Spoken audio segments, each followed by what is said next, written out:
If you guys have any questions, I'm open ears. I'm here to answer some of your questions and maybe tell you a little bit about my journey and what I go through on the daily, and I guess Thunder's here. Over here to your right.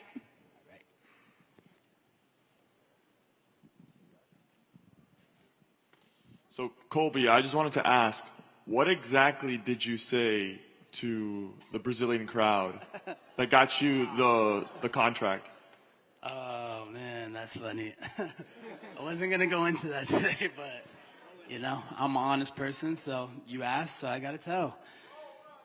So, you know, I get out to Brazil, and all week, you know, the fans are grabbing my American flag, saying, like, mean comments to my family, like, oh, I'm gonna, you know, your mother, this, that, you know, just saying all these just stupid insults and remarks that weren't needed. You know, we're gonna get locked in a cage and we're gonna fight either way. But, you know, all these fans are giving me all this, you know, all this grief, and I'm just like, you know what? I'm gonna give it back to them. I'm gonna play a part of this show. So I went on that mic after I beat their Brazilian fighter, Damian Maia, and I said, Brazil, you're a dump. All you filthy animals suck. And if you got anything to say, come see me at the top of the world in the UFC. And you know, that's what changed my life. The UFC saw that, and they were like, oh, my gosh, this is the highest-rated post-fight promo in Fox Sports history. Not only are we going to give this kid a new contract, when we told him before the fight, no matter what he does, he can knock this guy out, the number 2 guy in the world, and I was number 6 in the world at the time. No matter what he does, we're not re-signing him. He has no value. He's boring. He's unoriginal. There's nothing to him, no character, nothing. We have no value for him. And I went from that to getting cut to getting a title fight, to taking frequent visits to the White House, to, you know, being on top of the world and changing my life, being able to buy my parents cars and houses and do things that I never would have thought imaginable from being a kid in a small town in Oregon.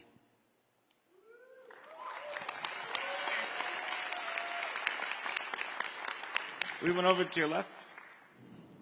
When are you going to take out McGregor?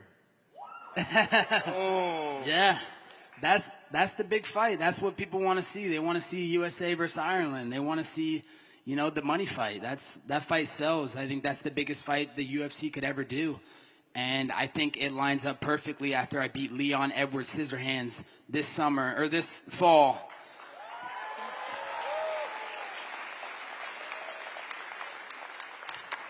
I think Conor's going to have something to say when I get that welterweight title in a couple months. So definitely, before next winter, I think me and Conor square up and we see who the baddest man on the planet is.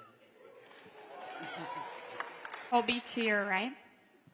So how long have you been a conservative, and kind of what made you become a conservative exactly?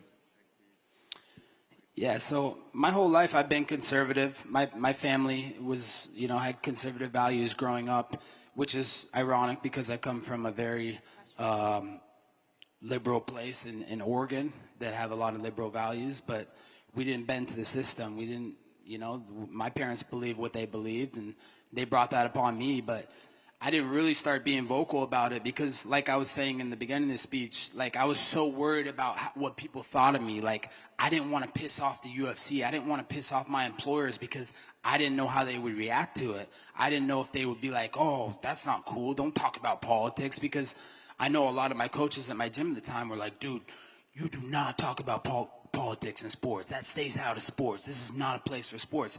But I'm like, what? It's being shoved down our throat, one side of the aisle. Like all this left-leaning media is just shoving wokeness down your throat. I'm sick of this. I need to stand up and be the person that fights back against this. And so, you know, I didn't care what my gym said. And you know, they ended up kicking me out because of that, because I wanted to be an American and express my freedom of speech and constitutional rights. And that's okay, because that's what makes my journey, and that's that's even more special, that I was able to overcome those odds and speak up for what I believe in, conservatism. And here I am today. And a lot of people in the media and MMA, they're all liberal. They're all like left leaning, and they're all making insults about me. Oh, they never said I would do anything. Colby's not going to be anything. Now all they do is use my name for clickbait to make money for themselves. So it's so funny. And I call them media with quotations, because MMA media is nothing more than a bunch of bloggers in their mom's basement. They're not real members. They never have journalism degrees. All right, so in your professional opinion, who do you think will win, Elon or Zuckerberg? Yeah, that's, I went on Laura Ingraham on Fox, a couple weeks back and kind of talked about that. I'm Team Elon for sure,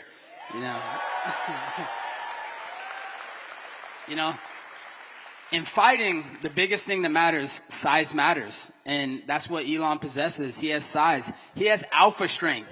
Mark Zuckerberg, that's beta energy. That guy's trying to suppress free speech. That's a beta boy. He ain't a real man. I call him Zuckerberg. He's a sucker. Right here in the center. I had a question. First of all, how God is incorporated in your life through your fighting and the challenges that you've gone through, and then what's your message to young men who are maybe following your footsteps, but also just being a differentiator in culture? Yeah, I have big faith. I pray to God every night about my dreams and my goals in life, and, just never giving up, and all the things I've had to endure. I've had a crazy journey, and a lot of people have always told me I was never going to amount to anything, and, I just prayed to God about that every night and kept the faith. And, the thing that God's instilled in me is just mental fortitude and just belief.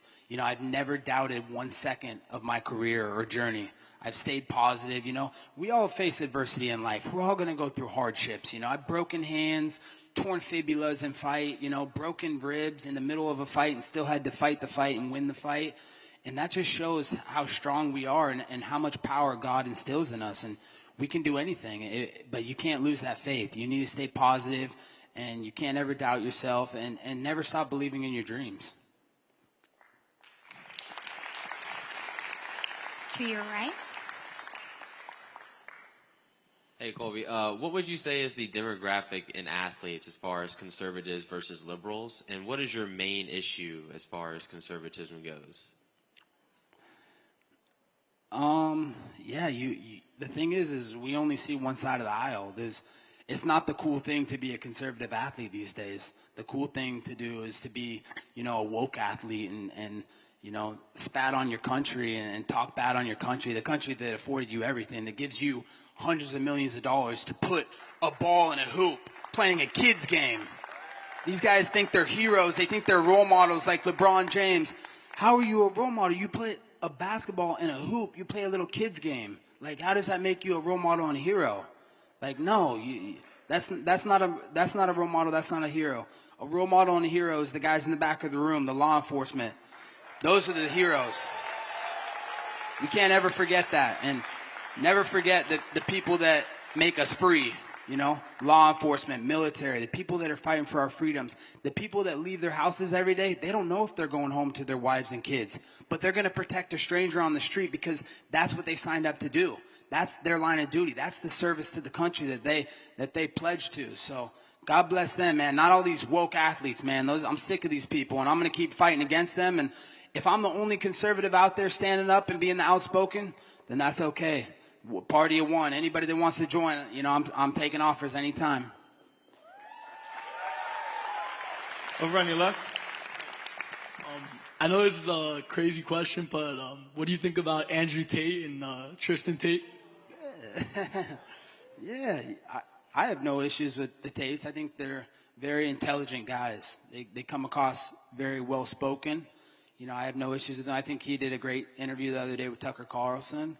I think there's a lot of truth to what he's saying, and I think people are experiencing that now in America. People, I've seen it firsthand on social media, man. They took me out of the algorithm on Instagram the second that I put up a picture of Republican and conservative beliefs. Like, they just took me out. Like, I've had so many friends reach out, look, dude, I type your name and I can't find it. and they've kept me at like 1 million followers for like 4 or 5 years now. But it's not about followers. It's not about that. It's about standing up for what you believe in life, standing up for the conservative movement. Don't be afraid and don't be shy of your beliefs in God and country and first responders and the heart of America, because if you don't stand for something, you'll fall for anything. To your left.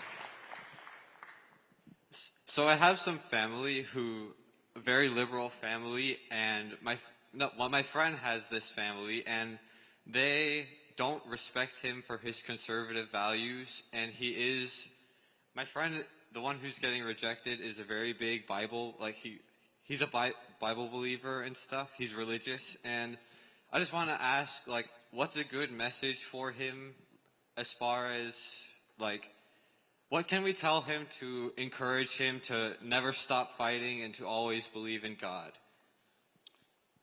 I think the biggest message you can tell him is, going back to what I was talking about earlier about not being afraid of standing up for what you believe in and not caring what others think of you. Just care what you think about yourself. Like, everybody has an opinion in this room, and they're probably all a lot different than others, but they all kind of stand for a lot of the right things and the right reasons. But, who cares what other people... to be happy in life, you can't worry about making other people happy. You have to worry about making yourself happy. So just tell them that. Make yourself happy. Don't worry about making other people happy. To your right. Hi, so I have a question. What advice would you give to someone who wants to go into coaching professional sports, and how to stay away from all the wokeness and be categorized as someone who's involved in the wokeness in professional sports? Yeah, it's so tough because, you have these unions and these players associations and all the big leagues, basketball, NFL, NHL, they're so woke. And if you stand up against that, you're going to lose your job. You're not going to get a job. So it's almost better to work from the inside, to remain quiet and be the silent majority like we have in this country. Because you're probably not going to get that good job, if you're coming out conservative and talking about your outspoken beliefs for God and country. So, that's a fine line. That's a tough one because it's not like the UFC where we're independent contractors and we're free to speak about whatever we want to speak about, whatever we're passionate about. All these other sports, they got muzzles on them. If they talk out against the woke and liberal way, they're going to get canceled. They're going to lose their paycheck. They're going to lose their livelihood to be able to support their families and provide a living. So, there's a fine line there. You got to be very smart and go about it the right way. Sorry, I don't have the perfect answer for that one. That one's a tough one because it depends on what sport you're trying to go into. What sport? Basketball? Yeah. Yeah, they try and shove that liberal narrative down your throat, trans this, rainbow flag that, and, they don't want to give you any say about that, and they don't want there to be two sides of the aisle talking, and they only want the liberal agenda being shoved down your throat. So that's tough, but, remain strong. You got to stay strong, and you can't bend to them. Do not bend to them. You got to be God-fearing. That's the only person you should fear. That's the only perfect person on this planet is God. To your left. Okay, so we all know you're going to kick butt when it comes to Leon Edwards. Oh, he's jumping. He knows. How do you feel about Muhammad? Come on. Who? Muhammad? Who? Mr. Remember My Name? Who? Exactly. Never heard of him. He should... Oh, yeah. Yeah. I know who you're talking about. Remember the Racist. That's the guy that said I'm getting a title fight because of the color of my skin because I'm white. Yep. He said I have white privilege. Wow. Yeah, I don't think much of that guy. He'd get smacked in the mouth if I saw him face to face, that's for sure. But, I got bigger fish to fry. I got Leon Edwards Scissorhands. It's going to be a reenactment of 1776 in the Revolutionary War. When we took our independence back. And when I get done with Leon, I think Connor's going to have something to say. So, I don't have time for racists. There's there's none of that that's needed in this country anymore. We don't need that divide, that racial divide. We need unity in this country. And, it's agree to disagree. Okay, if you have different political beliefs in this country, agree to disagree. But don't shame someone for not thinking the exact same way as you. That's not cool. But that guy's nothing. He's irrelevant, and he has no say in this division. I'm about to be world champion. There's nothing anybody can do to stop it.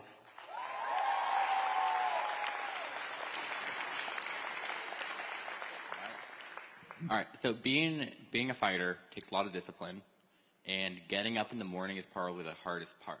So what would you say is your biggest reason to get up in the morning? Biggest reason to get up in the morning is the doubters, the people that tell you can't do something. That should be all the motivation you need getting up every morning. All the people that doubted me and said, oh, you're not going to be a state champion wrestler. Oh, you'll never go to college. Oh, you're too scrawny. Oh, you don't have the endurance. You don't have the strength, the power. That should be your motivation. Every morning you get up. Like, for me as a kid, I wanted something on my subconscious. I would put something on a board that said, I want to be the UFC champion. And every morning I woke up, I would look at that board and I'd be like, subconsciously, like, how can I move closer to being this champion, to doing that? Okay, well, I'm going to have to go work really hard today. I'm going to have to do things that most people aren't willing to do. And, all the times the times got hard for me, I would just smile. I'd be like, man, I'm unbreakable. God's got me. Like, I can get through this. Like, the human spirit and will can take so much. Like, I've been through 25-minute world title fights, and I realized that it's all in the mind. Anything you want in life, it's right here. But you got to start changing your mind. And once you change your mind, you'll change your life.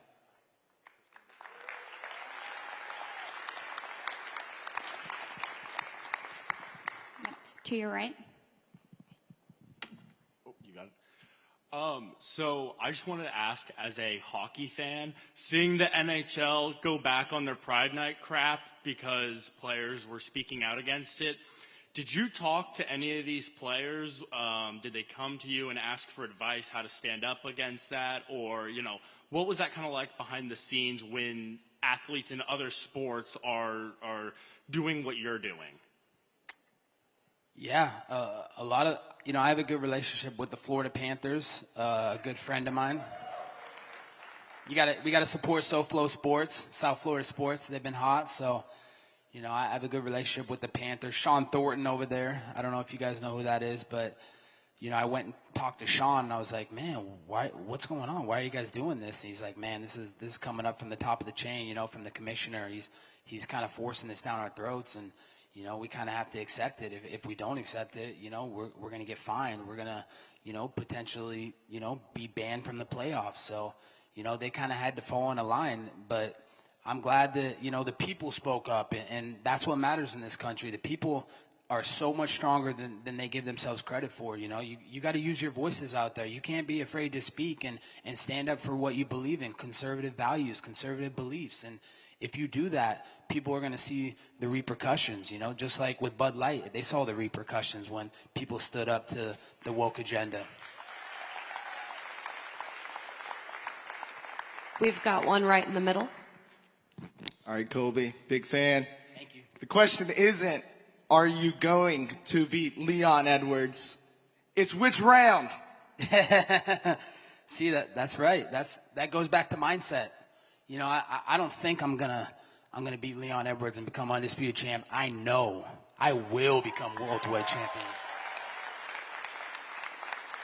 And when you have that conviction in your life and you tell yourself that you're willing to manifest it and you believe so thoroughly in your dreams that you're willing to go through anything to make it happen, then you'll achieve anything. So, with Leon Edwards, I don't want to finish him quick because then people might be like, oh, Colby, it was a fluke. You knocked him out first round, man. That's lucky. I want it to be complete domination, pillar to post. I want to beat him up for 25 minutes straight and give him the wrath of 1776 and all my conservative Americans. That's what I care about, is sending a strong message that this country is the greatest country on God's green earth, and you can do anything you put your mind to. What's up, man? Over here on your left. I'm just curious, do you think Jake and Logan Paul are real fighters? They're not real fighters, no. Oh, my gosh. Those guys are the most pathetic human beings on the planet. Like, those guys, they talk such a big game, and that goes back to kind of what I was talking about before. You know, you gotta call your shots in this life. Talk the talk, but when you talk a big talk, you guys better be able to walk the walk, and that comes through hard work and sacrifice.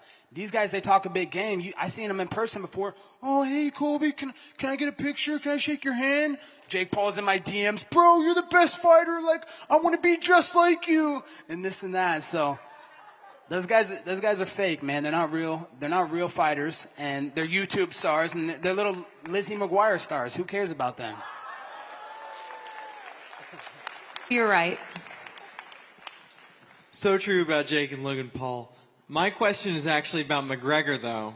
If you get the chance to fight McGregor and you inevitably win, are you going to stand on that stage and say Ireland is a dump? It depends on how the Ireland fans treat me. You know, if they're yelling at me like the Portuguese, Brazilian fans were yelling, hey, you will die, then, you know, I might just bring you in the act and I might just say some mean words to you. But, you know, this is the professional fighting business. This isn't the feelings business. This is the professional fighting business. So if you're mad about words I'm saying, like, you're probably in the wrong sport. But, you know, the great thing about me is my mom gave me the nickname Chaos when I was a little kid because I was a chaotic little boy, had all the energy in the world. I was always running around, always playing like 10 different sports, just had all this energy. So the biggest thing my mom always told me, Colby, you're unpredictable. So I don't know what I'm going to say, but when I fight Conor and beat him and win that world title for America, I'm definitely going to say some outlandish conservative stuff.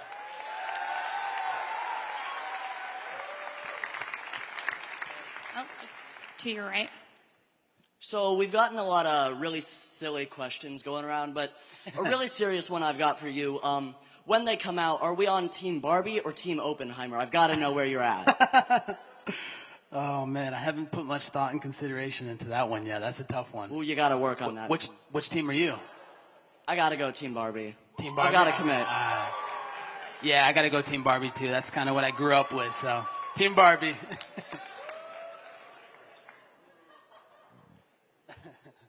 To your right. Far right.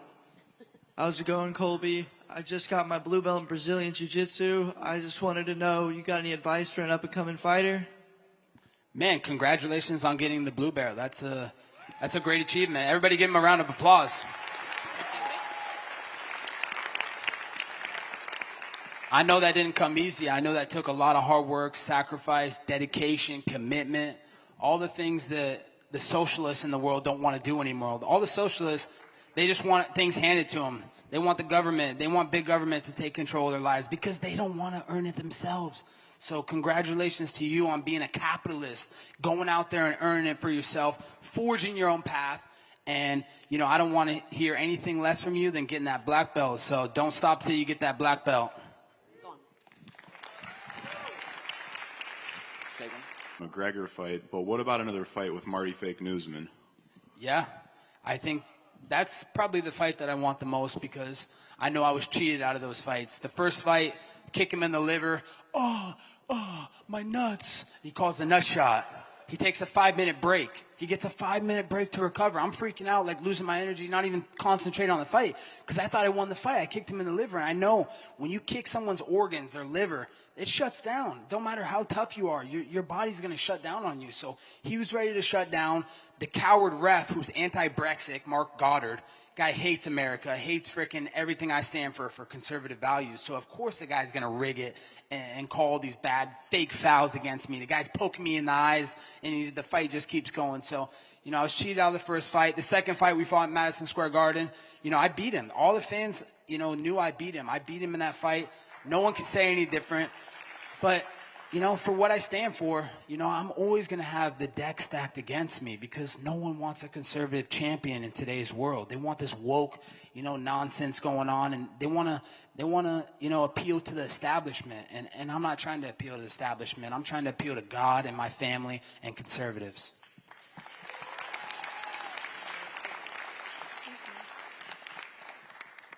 Hello. Hi. In the back. I have a question. So, being an influential person, you have many people that are looking up to you. So how do you change the philosophy of sports? And I'm kind of hinting more of like the ethics, you know, do you say a prayer before you go into the ring to show kind of like your viewers your beliefs? You know, I think some of the stuff, you know, you want that to be private. You don't want everything to be on social media. Like, I'm not about putting every little thing that I do in my life, you know, my personal stuff, my belief in God, my belief in conservative values, my belief in family. I don't believe in putting all that stuff on social media, because you shouldn't share that stuff with the internet. That's to be something you share with yourself. But, you know, you do want to make an impact, and you want to change the culture around sports and the atmosphere, because it's only one-sided these days. It's just this woke ideology, and they're just trying to shove it down your throat. So I think you have to be God-fearing, and you have to be fearless. You can't care what people are going to think of you. You have to go out there and stand for what you believe in, and just who cares what people think of you? Just, you know, stand for conservative beliefs, stand for, you know, your love of God, and if people judge you and they don't like you for that, that's their issue. It has nothing to do with you. Last question over here. Hi, Colby. Thanks so much for speaking with us today and sharing your story. It was truly inspiring. My question is, would you ever consider running for public office in the future? Yeah, that's my number one goal right now. That's my focus. Is I really want to be a public servant.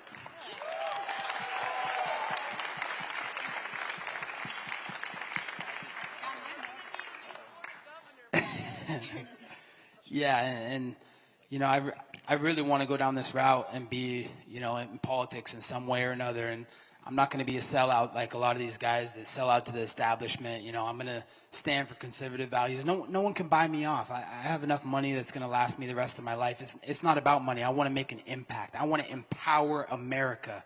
That's my message. And so definitely, I do plan on getting on politics after I'm done fighting in a few years. And I want to be the voice for the people. I want to be the voice for the silent majority, the people that don't have a platform out there. I want to stand up, and I want to be the voice for you guys. So, yes, I do plan on being in politics and standing up for the conservative movement.